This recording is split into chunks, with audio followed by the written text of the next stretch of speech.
pótolni kell egy csomó hiányosságot, ez minden generációval így volt. Soha nem nőtt fel tökéletes generáció, mindig pótolni kellett felnőttként. Eleve a nevelésnek fontos célja az, hogy önálló felelősségre nevelem, hogy majd később el tudjam engedni. Ez nem azért van, hogy azért engedem el, mert végre nem lesz vele dolgom, mert az biztos nem lehet örökíteni, hogy anyám, apám uralkodik fölöttem még mindig, és az unokák fölött ki fog uralkodni. Az unokák is azt látják, hogy a szüleik fölött a nagyszülők diszponálnak, hogy ne az én életem gyümölcse legyen az ő élete gyümölcse, hanem a saját életének legyen saját gyümölcse, az én életem gyümölcse ő maga.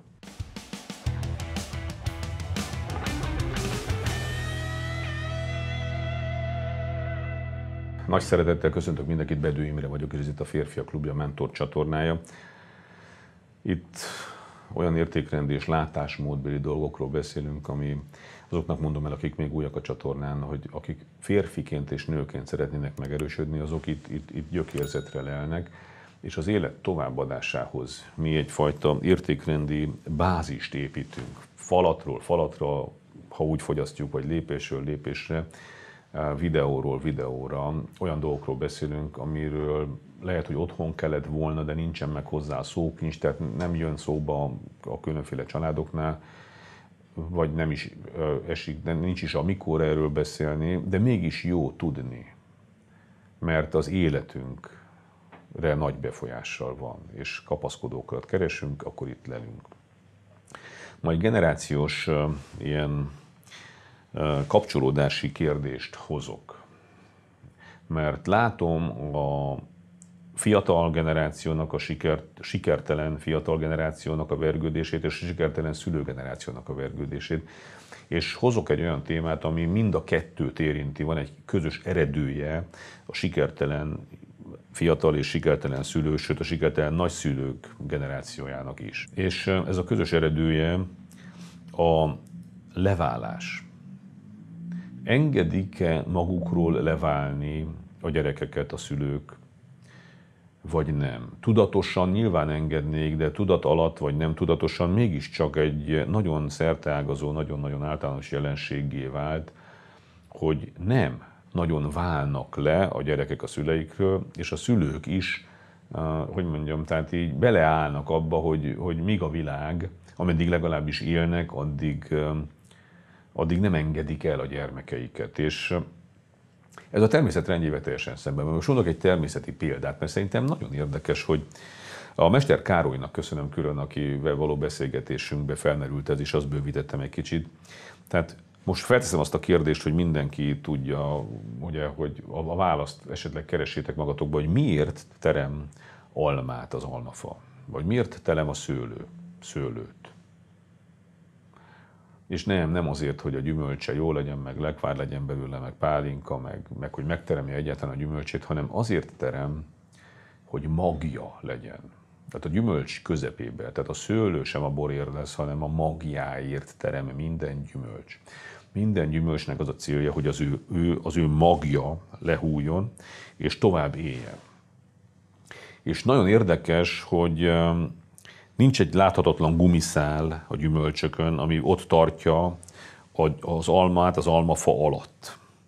Az almafa tudja, most a természetre ezt konvertáljuk át ezt a szót, hogy tudja, hogy alatta sokkal kisebb az esélye. Az ő árnyékába, most a szülőkről beszélek, sokkal kisebb esélye van arra, hogy önállóan egy terebélyes almafává nőjön, aki ugyancsak magokat fog tudni továbbadni. Tehát az élet továbbadására az ő árnyékába kevesebb az esélye. És ezért különböző stratégiákat alkottak meg, nyilván a jóisten meg a természet, hogy hogyan menjenek ezek a magok tovább. És például az édes gyümölcsöknek az a stratégiája, hogy ha lehullanak például az alma, mint édes gyümölcs, akkor azt a vadak, vagy valaki más megeszi, és odébb viszi, és az ürülékében lesz a mag, hogy a magot odébb viszi maga az, aki az édes gyümölcsöt mind fölzabálják mondjuk az állatok az erdőbe, vagy a természetes közegében, ahol nincsen kerítéssel védve. És így viteti el a magját az édesség által. Egészen más stratégiája van mondjuk a hársfának, ahol ez az ejtőernyőzős dolog van, ugye, hogy a magnak van egy ilyen kis, mint egy tollakból álló ejtőernyője, és elkezdi elfújni a szél. Ott nem kell neki édes gyümölcsöt teremnie, hanem a széllel viteti el. És egészen máson az ördögszekérnek, amelyik olyan természetes konstrukció, hogy odébb görgeti a magját, mindenképpen elgörgeti az anya vagy a szülő ugye, növénytől. De mindenképpen fontosnak tartja a természet, hogy az új nemzedék odébb menjen, hogy ne az ő árnyékába legyen. Hogy ne az ő árnyékába legyen, mert ott nem tud gyarapodni. És én látom a szülőket, akik nem tervezetten és nem a saját elhatározásukból nem engedik el a gyereket, hanem vannak tudatalatti problémák.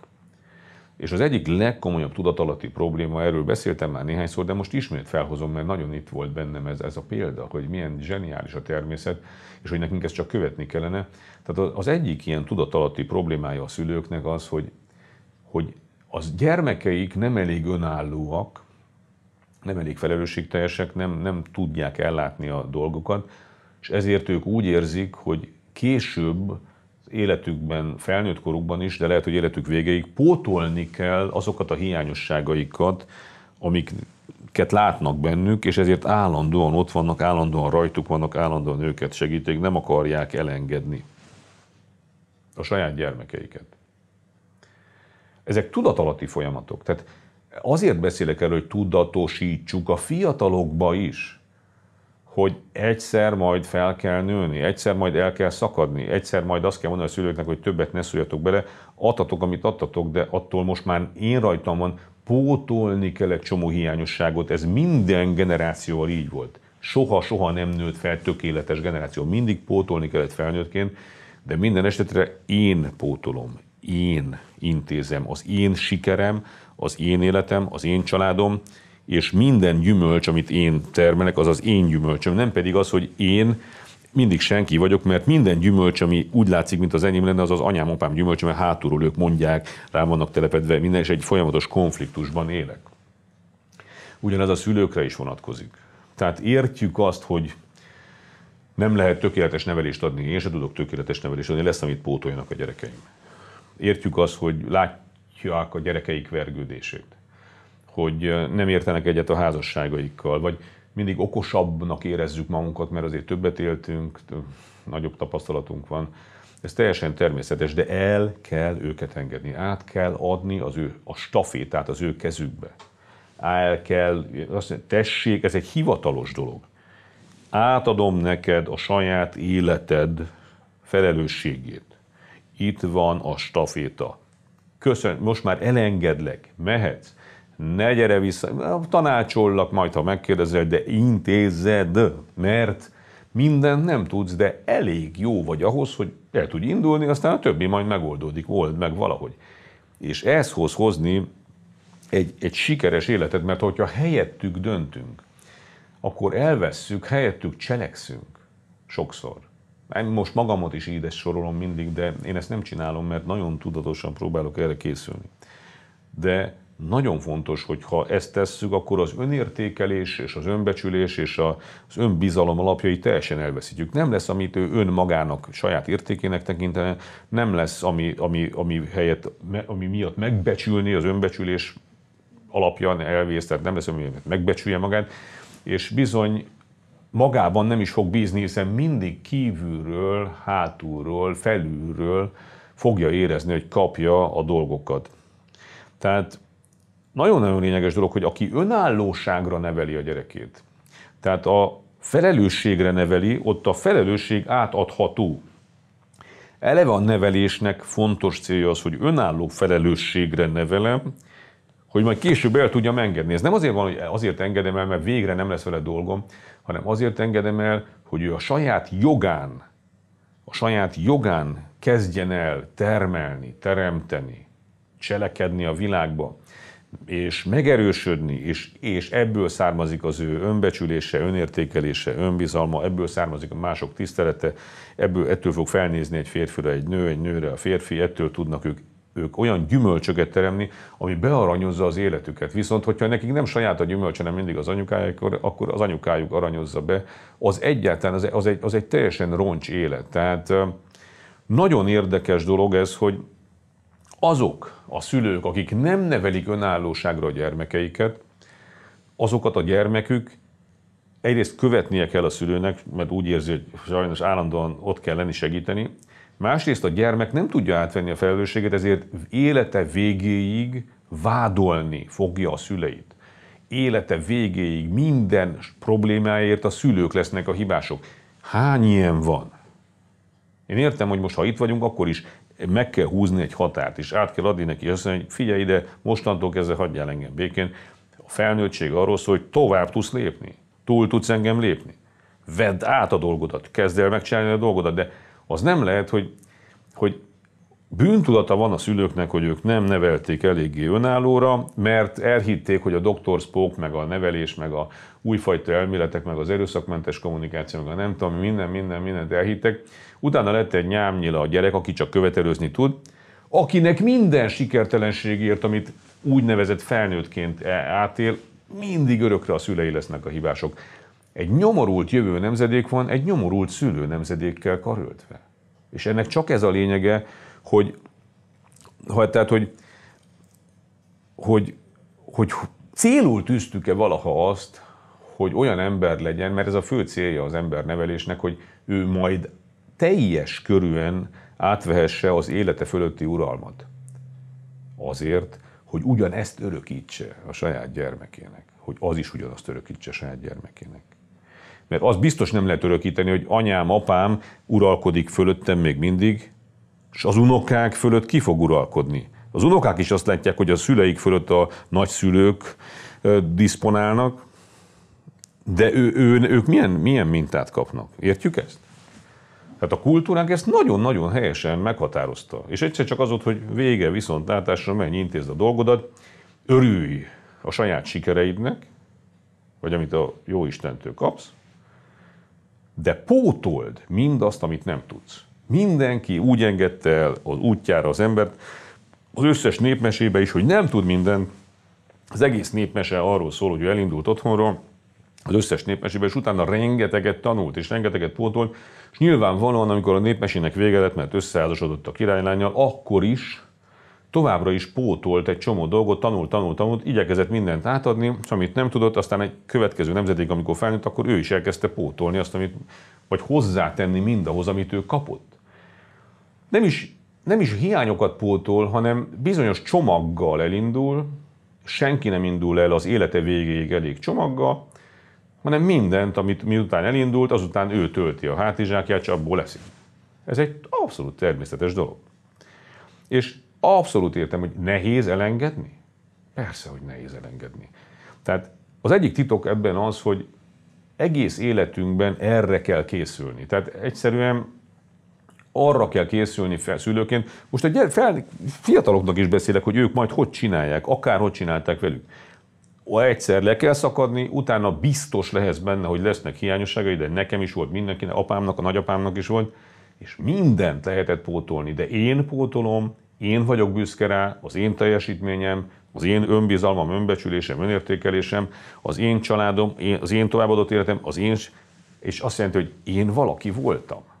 Kaptam a Jóistentől egy csomó dolgot, azzal sáfárkodok, amit emberileg én tudok hozzátenni, aztán, mint kapunk, ami megadatik, az azért hatalmas kegyelem. De amit mi tudunk hozzátenni, emberileg, nekünk szükségünk van arra, hogy emberileg teljesítményünk legyen. És valóban ahhoz, hogy ez így legyen, ahhoz nekünk folyamatosan készülni kell. És most elmondok egy történetet, amit nem sokaknak mondok el, de most ugye itt négy szem közt ugye ki tudja, hányan látják, amikor az én második gyerekem 920 grammal startolt el a világban.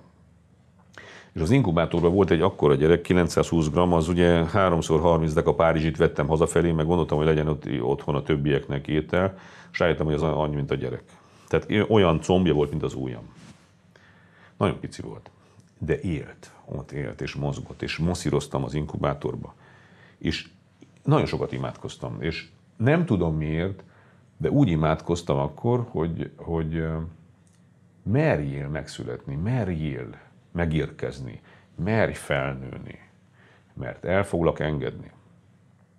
Ott hangosan mondtam neki, el foglak engedni, nyugodtan gyere, mert el foglak engedni, hogy szárnyalj. Nyugodtan gyere, mert el foglak engedni, hogy te magad, a magad jogán, a magad nevébe ki tudjál nőni a földből. Nem találtam ki ezt. Azon kaptam magam, hogy minden egyes nap sokszor ott az inkubátor mellett ezzel bíztattam őt. Meg is érkezett rendesen, tehát minden abszolút rendben van, és rendesen tudja csapkodni az ajtót, tehát most azért úgy visszafele kell faragni, de ha van energia, akkor azt termőre lehet fogni, ha nincs energia, akkor hiába. Úgyhogy minden a legnagyobb rendben van, én is teszem a dolgomat, ő is teszi a dolgát, de biztosan arra készülök egész életemben, hogy én el fogom engedni. És nagyon sok mindent adok neki, nagyon sok mindent teszek bele, nagyon sok... Megtanítom arra is, hogy hogyan kell a korlátokhoz alkalmazkodni, és úgy próbálok élni, hogy ne legyen nekem bűntudatom. Eleve tudom, hogy minden nem tudok odaadni, minden nem tudok megadni. Amikor elengedem, akkor azt mondom neki, hogy mostantól te vagy a saját szerencsédnek a kovácsa. Én ott vagyok, én minden, de én onnantól kezdve nem lesz bűntudatom. Ez nagyon fontos, hogy így nőjünk fel. Hogy így neveljünk embereket, ugye, hogy egyszerűen ne legyen bűntudatod. Hogy ne az én életem gyümölcse legyen az ő élete gyümölcse, hanem a saját életének legyen saját gyümölcse, az én életem gyümölcse ő maga. De utána ő neki kell legyen a saját életének olyan gyümölcse, amit függetlenül, önállóan tud létrehozni. Minden fiatalnak, nektek erre kell törekedni, mert ez hozza a boldogságot. Félelmetes, hogy egyedül kell megcsinálnod, de figyelj, ez feltölt, ezt fogja tudni, hogy el fogja mondani, hogy te ki vagy, ez egészséges életet ad, hihetetlen, fantasztikus hozadéka van annak, hogy te önállóan cselekedsz. Eleje félelmetes, de utána egy fantasztikus élet. Tehát nagyon fontos, hogy ha ezt nem akarod csinálni, akkor úgy kell nevelni, hogy el tudd engedni, és ha nem úgy nevelted, akkor is el kell engedni. Hivatalosan el kell engedni, azt kell mondani, hogy te következel, bocsánatot kell kérni tőle minden hiányosságért, azt mondani neki, hogy majd, ha ő pótolja a hiányosságot, majd, ha ő kíváncsi, te odaadsz, amit tudsz, hanem pótolja mástól, de sokkal jobb, ha úgy is elengeded, hogy te úgy érzed, hogy ő nincsen teljesen készen. Nyilván nem 16 évesen, de lehet, hogy 20-22 évesen egyszer csak azt kell mondani, hogy figyelj, mostantól kezdve egyedül döntesz. Ha megcsúszol, összezuhansz, akkor te vagy a felelős. Nincs, amit nekem ide visszagyere. Én ezt a felelősséget átadtam. De ezek komoly dolgok, amiről most itt beszélünk. És hogy ez is nehéz? Hát persze, hogy ez is nehéz, de ezt is meg kell ugrani, mert ez ennek a logikája, hogy meg kell ugrani. Már nem a mi időnk, már nem a szülők ideje következik. A gyermek kirepülésével a szülő kávéja lefőtt. A gyümölcsöt megteremtük, lehullott az alma, a mag már ott van, azt várjuk, hogy valaki vigye el, most ez nagyon szörnyű analógia volt, sokkal jobb a hársfa, hogy fújja el a szél valahová, hogy ő tudjon teremni. Értjük ezt? Ezt várjuk.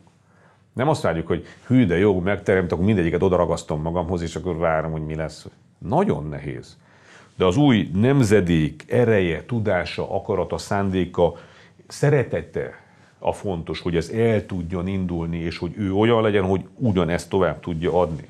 Onnantól kezdve, hogy ők el tudtak gurulni, onnantól kezdve már csak a támogatásunk van néha, hogyha kell, de így állunk, mint az edző a kispadon, hogy a csapat hozza létre a saját teljesítményét. Addig van dolgunk, ameddig az edzés van. Addig van dolgunk, ameddig megterem az alma. Lehullott, örülünk. Elfújta a szél, ördögszekeret elgurította. Hadd menjen. Azért beszélek erről, mert tudom, hogy ez egy nagyon nehéz, mert a tudatalatti folyamatok miatt ragaszkodnak a szülők ahhoz, hogy ők állandóan ott lebegjenek helikopter szülő fölött, a felnőtt gyerekeik fölött is, de hiszen megölik őket, rátelepülnek. Ezek a gyerekek, akik nem bíznak magukban, mert folyamatosan a szülők árnyékában voltak, és a szülők is azt jelzik, hogy minden teljesítményem az enyém. Tanulok veled, de nem a tiéd az ötös, hanem az enyém az ötös. A felvételi eredmény nem a tiéd, hanem az enyém, mert én vertem ki belőled a felvételi vizsgasoroknak a megírását. Az egyetemi diplomát nem a tiéd, hanem az enyém, mert én költöttelek fel minden reggel, hanem fel se keltél volna, hogy bemenjél az egyetemre. Egyszer csak felnő fiatalként is át kell venni az életedet. És igazán karban kell tartani, hogy akármi történjék, hagyjanak elkövetni a hibáimat is, de átveszem az egészet. Szülőként meg át kell adni, időben kell azért, gimnáziumban már nem kell vele tanulni, jó, ha előtte sem, önállóan kell neki 5-ösöket, 4-eseket, 3-asokat kapni, önállóan kell felvételire felkészülni, önállóan kell az érettségére elmenni, adok neki ezért mondjuk külön órát, de oldja meg. De menjen oda időre, tehát nem én viszem oda, hanem ő nézze meg az óráját, és önállóan menjen oda. Most nem akarok belemenni, de kell. Ezt célul kell tűzni. Tehát legalábbis remélem, hogy hasznos voltam mind a fiataloknak, mind a gyermekvállalás előtt állóknak, mind a szülők generációjának. Akárhogy volt eddig, ebbe az irányba kell elmenni. És hogyha felnőtt gyerekeid vannak, akkor is egyszer csak azt kell mondani 40-50 éveseknek, hogy figyelj, itt voltam, liegtem a torkodon, de mostantól kezdve nem csinálom. És nekem ne gyere, hogy én vagyok a hibás. Átadtam neked, mostantól te vagy a hibás, ha hülyén csinálod. De tiéd a dicsőség is, ha jól csinálod. Viszontlátásra. És aztán biztos, hogy jó lesz. Csak ez egyszerűen, ez az életrendje. Ez akkor is így van, ha én nem mondom. Én csak próbáltam most összefoglalni, és köszönöm szépen, hogy együtt voltunk, és tudom, hogy nagyon szerteágazó témák vannak, de talán mindenkinek hasznos, és a maga életére vetítve lehet, hogy másfajta következtetéseket is le tud vonni, amire én még nem is gondoltam. Köszönöm szépen, és hajrá együtt!